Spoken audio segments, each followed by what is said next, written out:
Ah, la Lune, cette magnifique boule de poussière de 3500 km de diamètre qui accompagne notre belle planète bleue depuis près de 4,5 milliards d'années, nous fascine depuis la nuit des temps avec sa lumière mystique, quasi extatique. Véritable phare éclairant nos nuits enténébrées, elle nous guide vers notre Sauveur, Jésus-Christ. Oula, j'aurais pas dû boire de l'eau bénite moi ce matin. Bienvenue dans Cabinet Curiosité. Installez-vous confortablement. Aujourd'hui, on va voir si la Lune a une influence sur les naissances, le sommeil, les cycles menstruels, le changement de météo, la culture des plantes, les animaux, le blanchiment du linge ou encore le comportement violent chez les hommes. Ouais, ça fait pas mal de choses. Et vous inquiétez pas, ça va bien se passer. Ne t'inquiète pas, ça va bien se passer. Bien se passer, ne t'inquiète pas.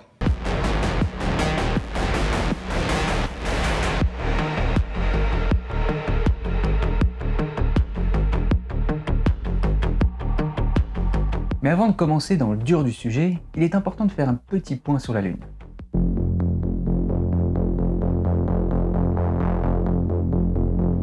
Bon, déjà, la Lune, c'est le seul satellite de la Terre. Elle est en rotation synchrone avec notre planète, ce qui fait que nous voyons toujours la même face. La distance moyenne entre la Terre et la Lune est de 384 402 km. Son apogée se trouvant à 406 300 km et son périgée à 356 700 km. Sa période sidérale, c'est-à-dire le temps qu'elle met à revenir à la même position par rapport aux étoiles, est de 27,3 jours. Et sa période synodique, c'est-à-dire la période qu'elle va mettre à nous montrer la même face, est de 29,53 jours. Il y a 8 phases de la Lune. La nouvelle Lune, le premier croissant, le premier quartier, la gibbeuse croissante, la pleine Lune, la gibbeuse décroissante, le dernier quartier et le dernier croissant. Ces phases dépendent uniquement de la lumière dont est éclairée la Lune par le Soleil de notre point de vue sur Terre. Bon, maintenant que vous êtes bien calés sur la Lune, on va voir de plus près les croyances qui y sont rattachées.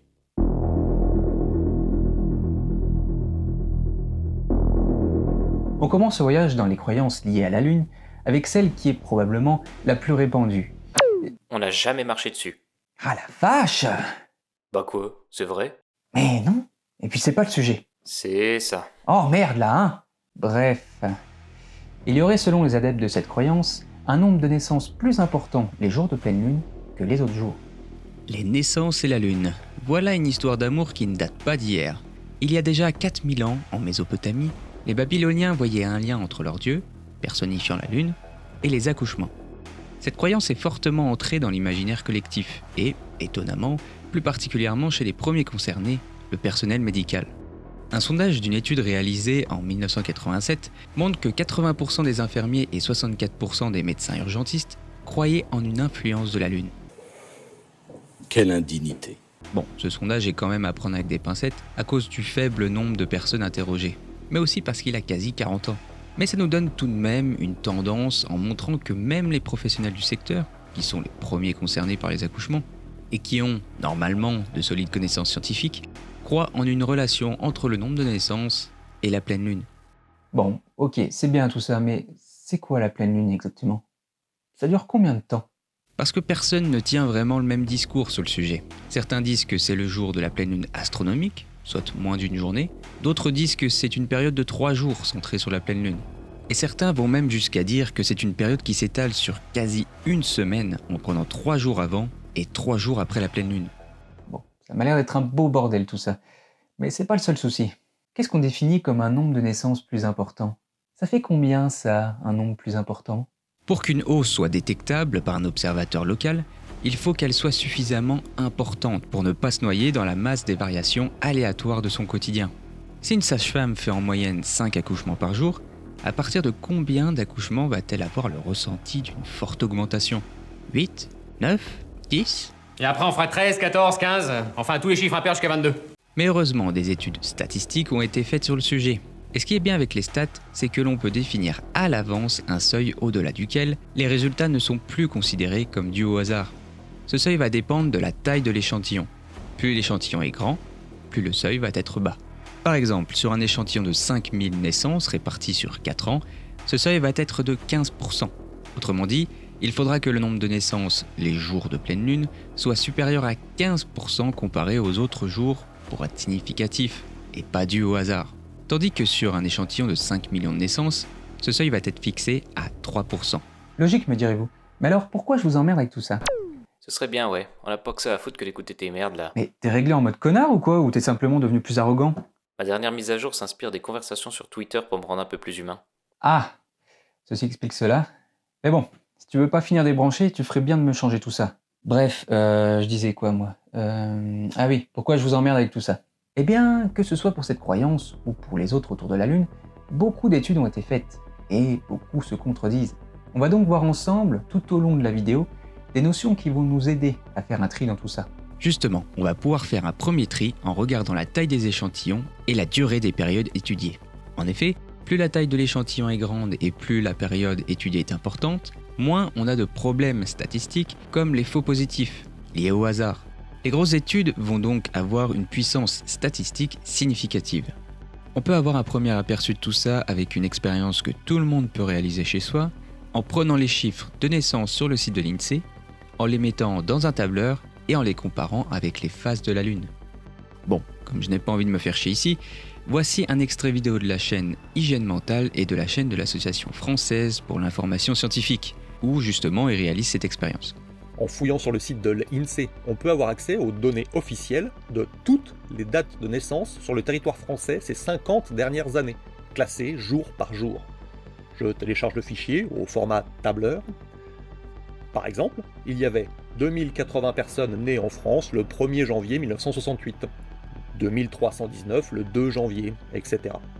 En tout, il y a 38 millions de dates de naissance répertoriées. Je vais dupliquer ce feuillet pour avoir exactement la même structure, j'efface les données, et je remplace par les phases de la Lune sur un cycle de 29,53 jours. Je vérifie que mon fichier corresponde bien avec les éphémérides en ligne.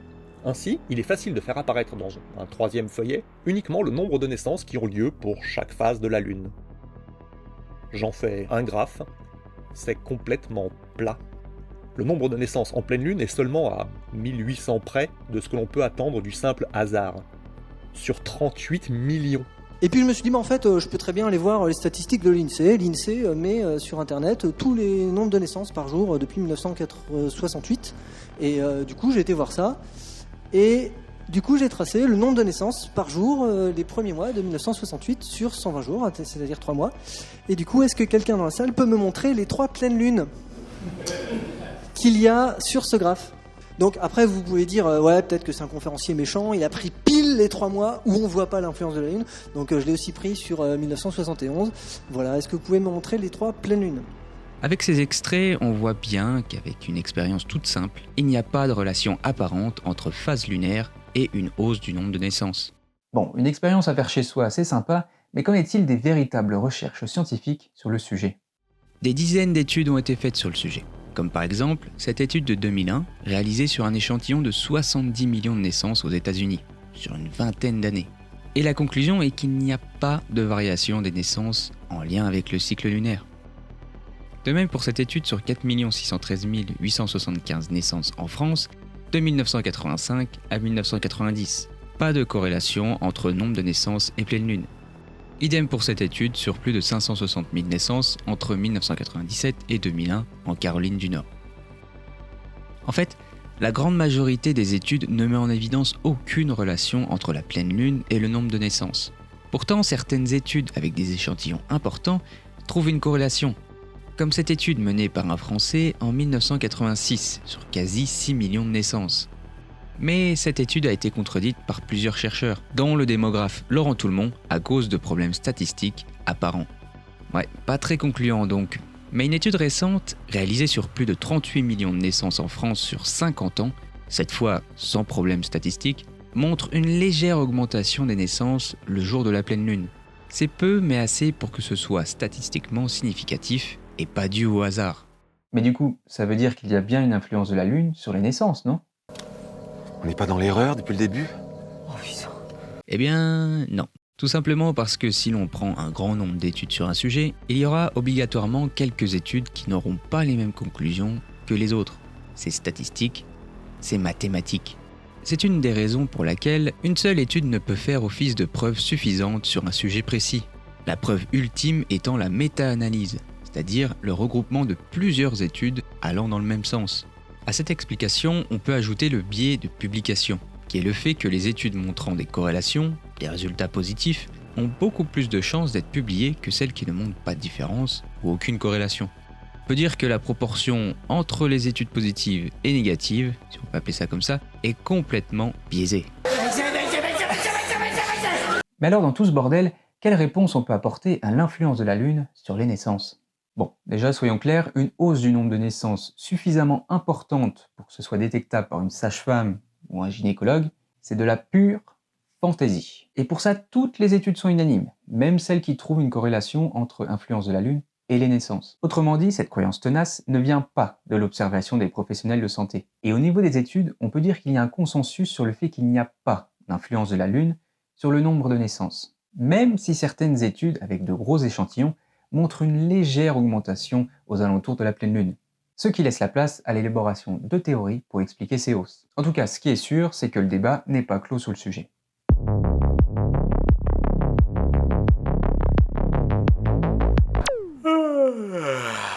Ça va, je te dérange pas? Non, ça va, pourquoi? Bah si tu pouvais éviter de bâiller comme une truite en plein milieu de ma vidéo, ça m'arrangerait en fait.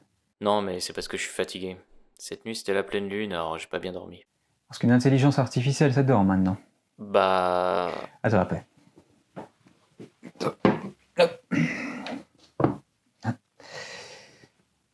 Ok Google, est-ce que tu dors? Bien sûr que non, je ne dors pas parce que je suis une putain d'intelligence artificielle, putain de bordel de merde. Oui, mais moi je suis une IA du futur, c'est pour ça. Ah voyons.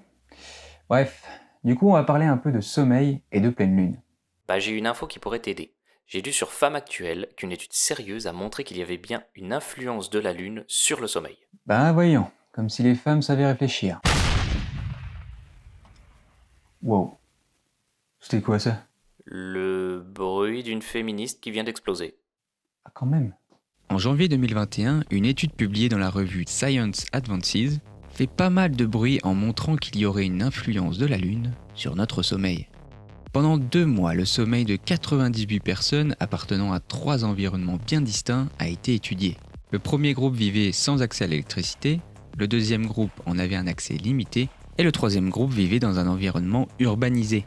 L'objectif de cette étude était de vérifier si la pleine lune a un impact sur le sommeil des communautés n'ayant pas accès ou un accès limité à l'électricité. Sans grande surprise, les personnes ne vivant pas en milieu urbain dorment moins longtemps les jours de pleine lune. Ceci s'explique facilement par le fait que ces personnes profitent de la lumière de la lune pour veiller plus tard. Ce n'est donc pas un pouvoir mystique de la lune ici qui les empêche de dormir. Mais ce qui est le plus intéressant dans cette étude, c'est qu'il y a aussi un impact sur le sommeil des personnes en milieu urbain. Et là, on ne peut pas prendre l'excuse de l'influence de la lumière de la Lune sur nos activités nocturnes. Ah bah tu vois, j'ai raison. En examinant plus en détail les données de l'étude, on se rend vite compte qu'il y a une couille dans le pâté, comme disent les jeunes. Déjà, l'écart de sommeil entre les jours avec et sans pleine lune n'est pas vraiment significatif. Il oscille entre 0 et 21 minutes par nuit selon les personnes. De plus, on constate que le sommeil de certaines personnes n'est pas du tout calé sur le cycle lunaire.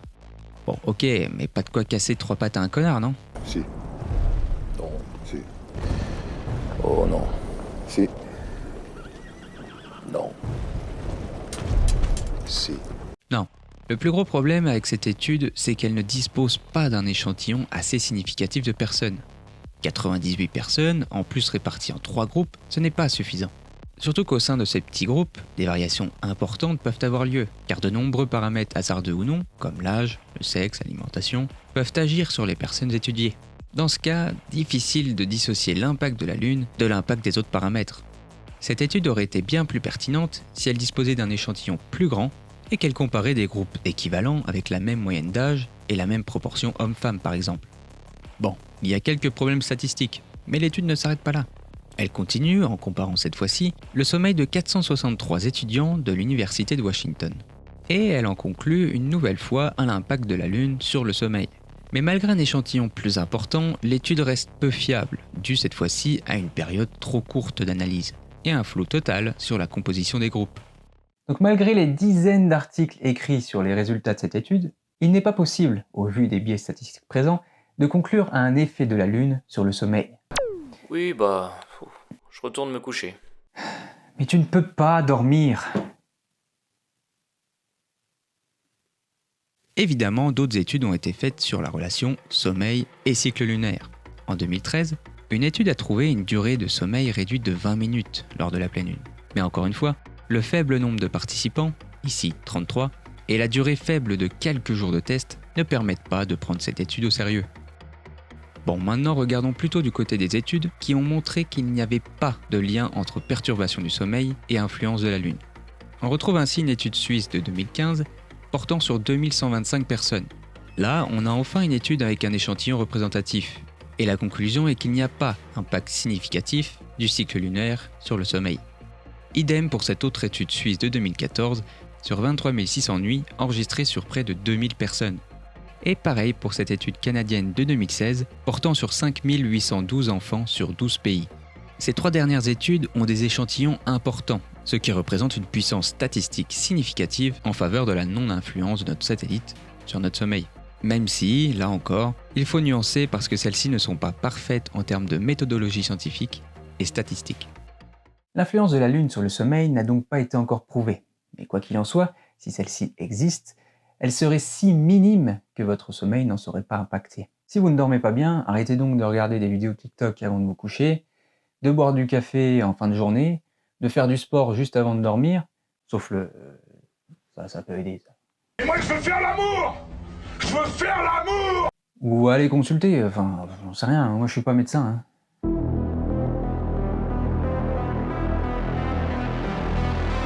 Mesdames, vous êtes-vous déjà fiées à la Lune pour savoir quand vont commencer vos règles ou votre période d'ovulation? Ouah, bizarre l'ambiance. Ouais, non, c'est bizarre comme question. Et pourtant, une étude réalisée en 2021 a montré une synchronisation entre les règles et la pleine lune ou la nouvelle lune. Ah, vous n'y attendiez pas celle-là, hein? Non, mais en fait, c'est de la merde. Comme pour certaines études vues précédemment, l'échantillon est encore une fois très faible. Et même pire, sur les 22 femmes étudiées, 10 n'ont montré aucune synchronisation. Et je passe sur les erreurs, les raccourcis et autres facilités de cette étude. Du coup, pas ouf. Non, en fait, le mieux, ce serait qu'une des applications de suivi du cycle menstruel chez la femme étudie les données de ses utilisatrices et les compare au cycle de la Lune. Comme ça, on aura un échantillon solide de personnes. C'est-à-dire ? Comment ça, c'est-à-dire ? C'est ce que je viens de dire. Vous pouvez répéter ? Eh bien, ça tombe bien, car justement, l'application Clue a réalisé une étude de grande ampleur sur 7,5 millions de cycles chez 1,5 million de femmes. Et à votre avis, qu'est-ce qu'ils ont trouvé ?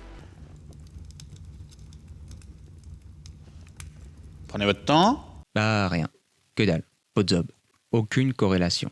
Le cycle de chaque femme étant différent et ce cycle pouvant même varier au cours de la vie d'une femme, une synchronisation des règles chez la femme avec la Lune semble totalement absurde.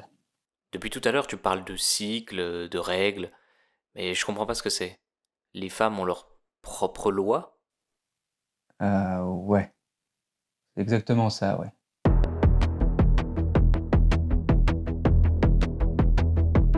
Comme on l'a vu juste avant, la Lune n'a pas d'influence sur notre sommeil, sur le cycle menstruel chez la femme, ou encore sur les naissances. Mais qu'en est-il de l'influence de la Lune sur le comportement humain ?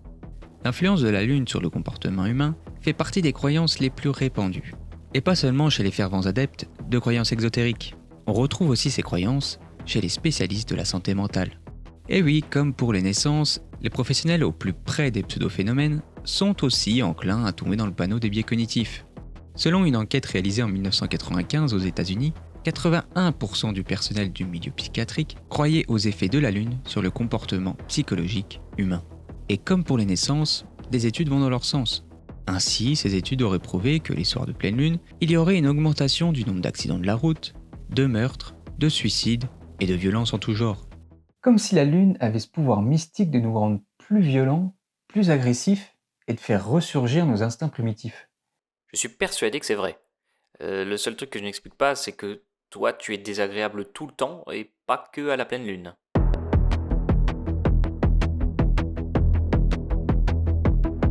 Entre 1964 et 2008, 16 études ont été réalisées sur le lien entre la Lune et le nombre de suicides. Sur ces 16 études, 4 seulement ont des résultats significatifs montrant ce lien. Bon, vous connaissez la chanson maintenant. Ces 4 études ont travaillé à chaque fois sur des petits échantillons, et du coup, elles ont des problèmes statistiques apparents et même, très probablement, des cas de faux positifs. C'est l'étude de Martin Voracek, un psychologue et chercheur en psychologie, qui a montré les failles de ces études. En effet, outre le fait que cette étude, qui a été réalisée sur 65 000 suicides sur 37 ans, ne montre aucune influence de la Lune, elle a aussi montré que des études sur des petits échantillons étaient sujettes à des problèmes de faux positifs. Et en plus de ça, les 4 études qui ont trouvé des résultats significatifs ne sont même pas d'accord entre elles, en ne parvenant pas toutes au même résultat. Certaines montrent une augmentation des suicides à la pleine Lune, alors que pour d'autres, l'augmentation est à la nouvelle Lune. Oh merde! Oh, c'est con ça! Rien de bien concluant sur l'influence de la Lune sur les suicides donc.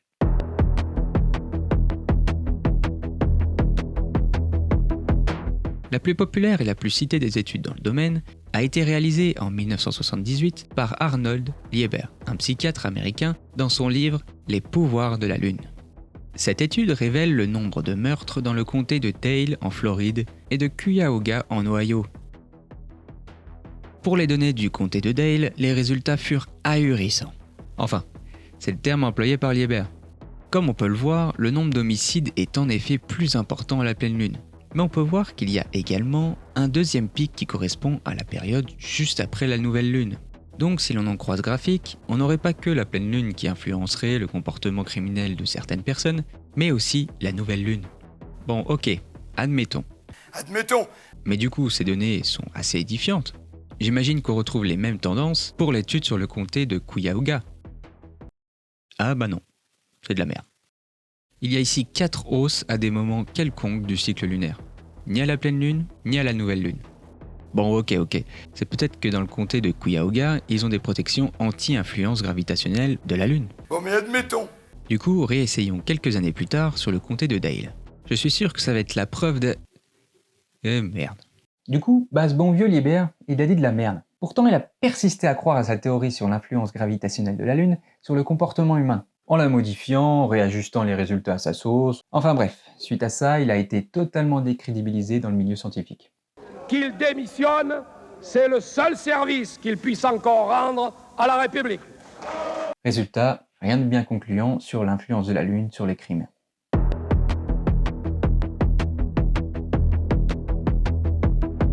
Je ne vais pas entrer dans les détails ici parce que sinon la vidéo va durer 3 heures. Mais si on prend des données quantifiables de la violence chez l'homme, comme le taux d'admission aux urgences, ou aux urgences psychiatriques, ou encore le nombre de consultations chez le médecin, on peut dire qu'aucune de ces données n'augmente de manière significative durant la pleine lune ou toute autre période du cycle lunaire.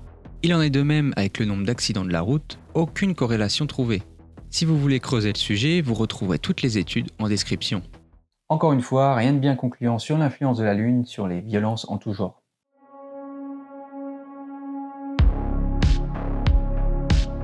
Il faut toujours planter et semer en vieille lune. Il ne faut ni planter ni semer pendant la pleine... Oui, non, je disais, il faut toujours... Oui, non, mais ça, j'ai compris, mais pourquoi tu dis ça? C'est de toi ça ou tu l'as entendu quelque part? Non, c'est des conseils en jardinage que j'ai vus sur internet.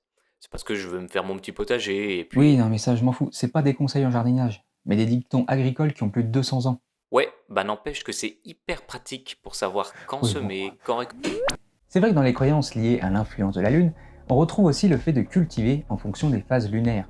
Bon, ces dictons ne datent pas d'hier, et étaient basés que sur l'observation et les impressions personnelles de chacun. Mais un nouveau courant né en 1924 va théoriser tout ça, la biodynamie. C'est Rudolf Steiner, un philosophe autrichien, qui lança ce courant au départ pour promouvoir une agriculture plus naturelle. Mais au final, Steiner ne dit pas grand-chose sur l'influence de la Lune, à part qu'il faut planter, faire germer et semer en lune montante, et cueillir, couper et récolter en lune descendante. C'est Maria Thun, une fille d'agriculteur et ancienne infirmière allemande, qui dans les années 50 va faire un travail colossal sur l'influence de la Lune et des astres sur un grand nombre de cultures différentes. C'est de son travail que sont nés les calendriers de semis que l'on retrouve encore de nos jours. Elle regroupe ses travaux associés à des concepts astrologiques dans son livre Biodynamie et rythme cosmique, indications issues de la recherche sur les constellations. Ok. Ouais, bon, vous voyez un peu le... bon. C'est systématiquement débile, mais c'est toujours inattendu. Ce qui fait la force des conclusions de Maria, c'est qu'elles sont basées sur l'expérience, et qu'elles sont le résultat de vérifications sur ces parcelles expérimentales. Mais bon, je pense que je ne vais pas vous surprendre en vous disant que ces expériences ne sont pas très rigoureuses. Comme par exemple le fait qu'il n'y a pas eu d'objectivation des mesures. Aucune mesure précise ou critère préalablement établi ont été mis en place par Maria, c'est-à-dire que seul son ressenti a été pris en compte. Ainsi, si elle trouvait que ses radis étaient plus beaux et plus gros, c'était pour elle un résultat concluant de l'influence des astres sur les plantes. Bien évidemment! Bien évidemment! Bien évidemment! Bon, vous avez compris, une impression personnelle qui est sujette à de multiples biais n'est pas une preuve. On ne peut donc pas prendre ses travaux au sérieux. Tout ceci s'apparente plus à de la croyance qu'à de la science. Mais je m'étends pas sur le sujet de la biodynamie parce que je vais en faire une vidéo à part entière. Et croyez-moi, vous n'êtes pas prêts.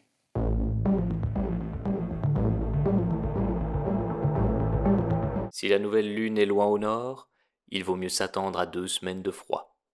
Si la nouvelle lune est loin au sud, le temps devient chaud et sec. Mais c'est pas vrai, mais c'est pas vrai! Tu vas pas me gonfler encore avec tes conneries là! Non, mais c'est pour mon potager. J'ai vu qu'on pouvait prévoir la météo grâce à la Rien lune. du tout. Bon, Brigitte est peut-être totalement con, mais au moins elle m'aide à faire mes transitions. Du coup, parlons de l'influence directe de la Lune sur la météo, qui est aussi une croyance bien ancrée dans la tête des gens. Enfin, des vieux, surtout. Ainsi, il ne sera pas rare d'entendre que si le jour de la nouvelle lune il pleut, alors il va pleuvoir pendant 15 jours, ou un truc du genre. Bon, pour ça, même pas besoin d'études ou de recherches poussées sur le sujet, c'est juste de la logique. La nouvelle lune a lieu partout, en même temps sur Terre, ce qui veut dire que si la météo change en fonction de la nouvelle lune, la météo change partout sur Terre en même temps, ce qui, bien évidemment, n'est pas le cas. Mais la lune aurait quand même, selon une étude récente, une toute petite influence sur les pluies.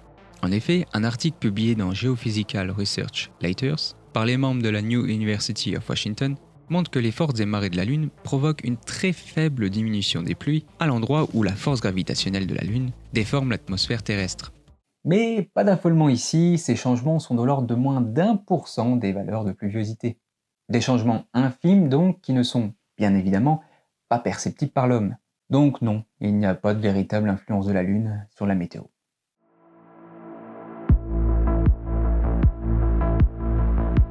La Lune n'influencerait pas seulement l'homme, mais aussi d'autres animaux sur Terre. Le comportement des chiens, des oiseaux, des lions ou encore des élans changerait en fonction du cycle lunaire. C'est bien connu dans plusieurs pays d'Afrique, et il ne faut pas se balader les nuits aux environs de la pleine lune dans les zones avec des lions dans les parages. Bon, j'ai envie de dire qu'il ne faut pas se balader du tout la nuit avec des lions dans les parages, même le jour en fait.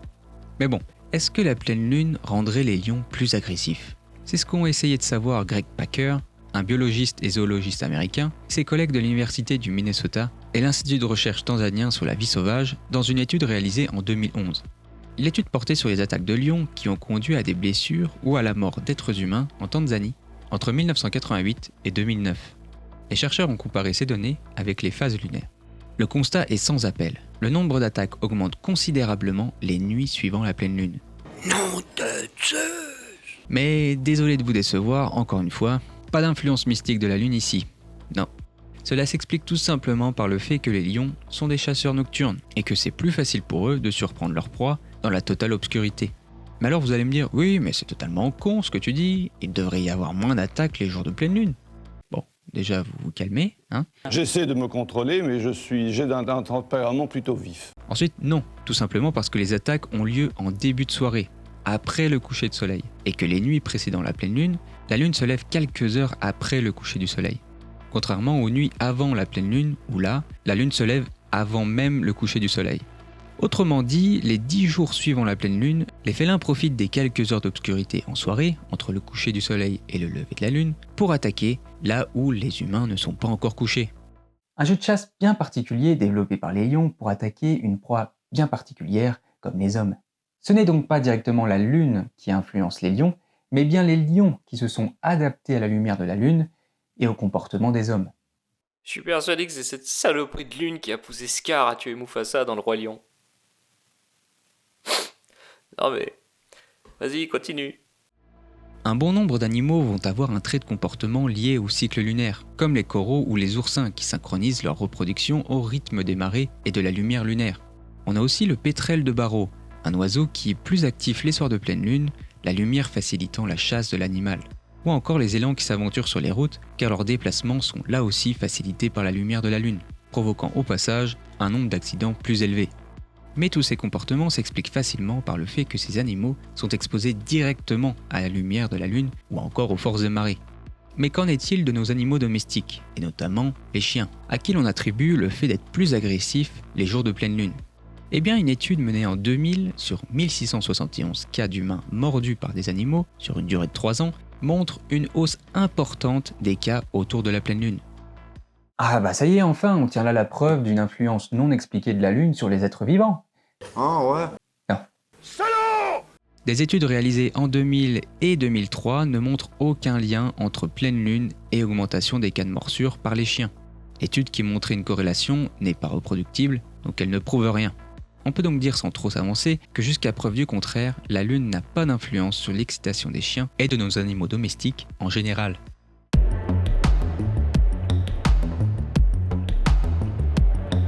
L'influence sur les hommes, c'est fait, sur la météo, sur les naissances, sur les animaux.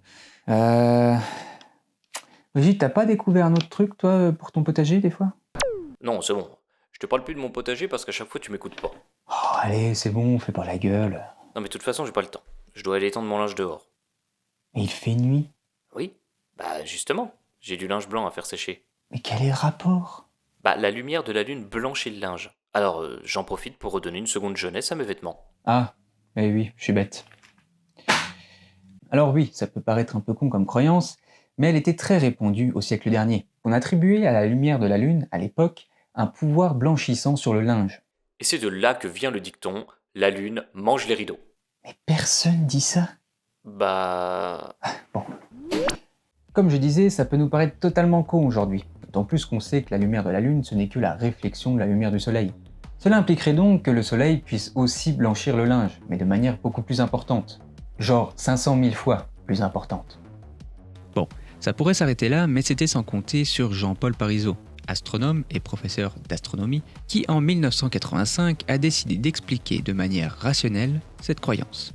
Sa conclusion est que le blanchiment du linge ne serait pas dû à la lumière de la Lune, mais bien à la présence dans la rosée de peroxyde d'hydrogène, autrement dit de l'eau oxygénée. D'après lui, les personnes du siècle dernier auraient associé le blanchiment du linge à la Lune car les nuits sans nuages favorisent la formation de rosée, et donc la concentration en peroxyde d'hydrogène, et donc le blanchiment du linge. Ah, enfin une explication claire et prouvée. Non? Non mais c'est bon maintenant, arrêtez le cirque, enfin, on va pas y passer la journée. Bon, déjà l'auteur ne prétend pas apporter une preuve du blanchiment du linge, mais une explication possible à la croyance. Explication qui reste à confirmer parce que depuis, aucune autre étude n'a été effectuée sur le sujet.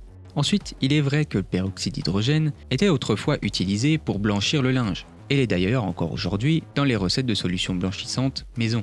Mais le problème dans les explications de Jean-Paul Parisot, c'est la concentration en peroxyde d'hydrogène dans la rosée, qui serait 10 000 fois à 100 000 fois inférieure à ce que l'on peut retrouver dans ces solutions.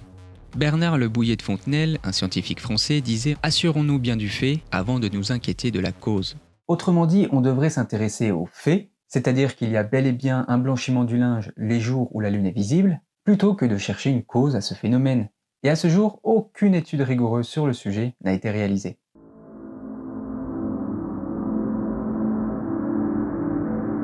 Bon, les études c'est bien beau, mais comme on l'a vu, la plupart du temps celles-ci se contredisent, et ça nous avance pas vraiment dans notre quête de vérité. Alors qu'au final, il suffit de s'intéresser un petit peu au lot de la physique pour comprendre que l'influence de la Lune sur les êtres vivants est plus qu'improbable. Tous les phénomènes physiques observés dans l'univers sont régis par 4 forces fondamentales. L'interaction nucléaire forte, l'interaction nucléaire faible, l'interaction électromagnétique et l'interaction gravitationnelle. Exactement, ouais. T'es bien renseigné, toi.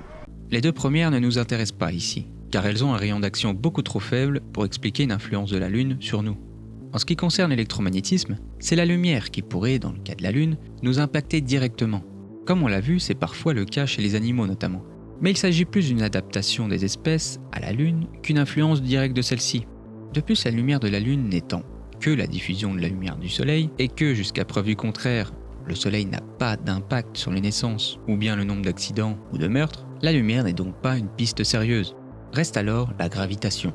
C'est d'ailleurs ce qui est souvent mis en avant par les défenseurs de l'influence de la Lune sur le comportement humain. Cependant, si on part du principe que nous sommes tout d'abord attirés par la Terre, puis par le Soleil, puis seulement par la Lune, on peut émettre de sérieux doutes quant à l'influence gravitationnelle réelle sur notre corps. De plus, on parle de l'influence de la Lune en fonction de ses différentes phases. Or, celles-ci n'ont pas de rapport avec la gravitation. C'est bien la distance de la Lune par rapport à la Terre, de son apogée à son périgée, qui a un impact gravitationnel.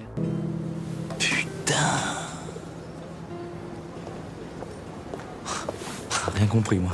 Autrement dit, avec nos connaissances actuelles en physique, rien n'explique une influence de la Lune assez importante pour avoir un impact significatif sur les êtres vivants.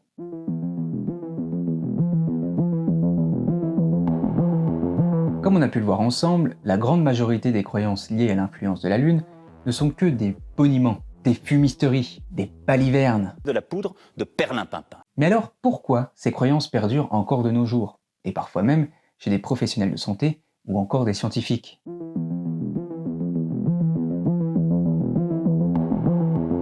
Comme on l'a vu plus tôt, la durée de la pleine lune n'est pas précisément établie. Ainsi, les discours divergent et vont de 1 journée à 6 jours. Autant dire que si on prend une période de 6 jours, il y a 20% des femmes qui vont accoucher durant la pleine lune. Du coup, les résultats sont biaisés.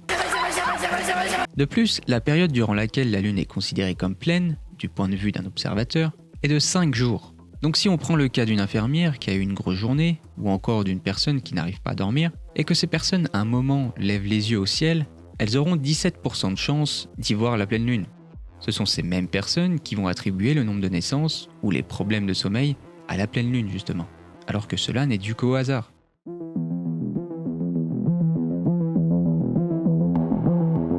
On parlait de hasard juste avant, et justement nous avons tendance à exagérer la régularité du hasard. On a tendance à penser que le hasard est plus régulier, plus étalé dans le temps ou dans l'espace, qu'il ne l'est en réalité. Et c'est ce biais qui nous fait penser à tort que des phénomènes sont énigmatiques et sortent du hasard, comme la fameuse loi des séries par exemple. Si on ajoute à ça la corrélation illusoire, qui est le fait d'associer deux phénomènes objectivement indépendants ou à surestimer la liaison entre deux phénomènes en réalité faiblement associés, eh bien on se retrouve avec des personnes qui vont interpréter un phénomène, une grosse journée pour une sage-femme, une difficulté à dormir, à un autre phénomène, la pleine lune. Une hallucination collective. Mais ce n'est pas tout. On peut rajouter à ça le fait que nous retenons plus facilement des événements ou des informations qui vont venir renforcer notre jugement sur un sujet. C'est ce qu'on appelle la mémoire sélective. Du coup, si vous pensez que la pleine lune provoque des accouchements, alors vous allez retenir, parmi les naissances qui surviennent autour de vous, majoritairement celles qui se sont déroulées pendant la pleine lune. Et pour les autres accouchements, vous allez y faire moins attention et finir par les oublier.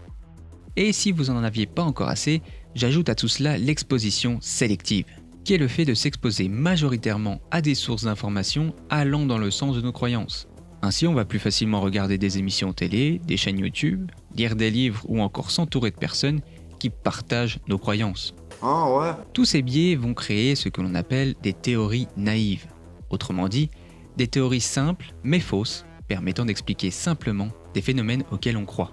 Alors que la vérité va être bien plus complexe ou tenir uniquement du hasard. Et notre cerveau ne veut pas se faire chier avec tout ça. Parce que, mais oui, bien sûr, votre parti. C'est pour ça qu'on a créé la méthode scientifique, avec tout un tas de protocoles bien particuliers. C'est chiant, c'est sûr, mais ça évite tous ces biais. L'expérience personnelle n'est pas assez fiable, car elle est faillible à beaucoup de biais qui vont venir altérer notre jugement. On ne peut donc pas se fier au témoignage d'une personne, aussi compétente et honnête soit-elle.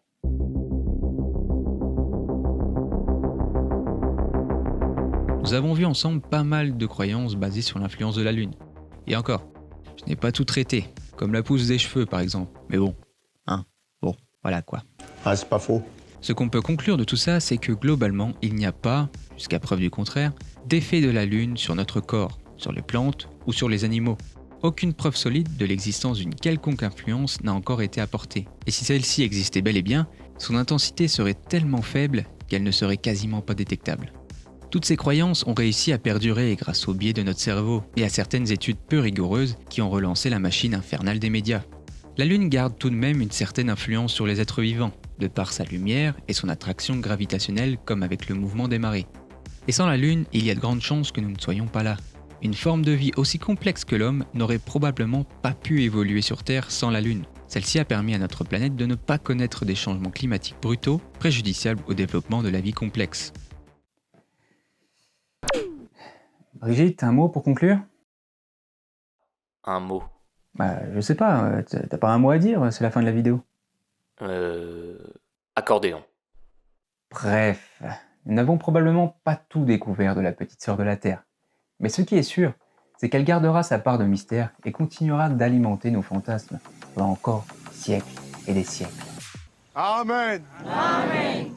Suceur.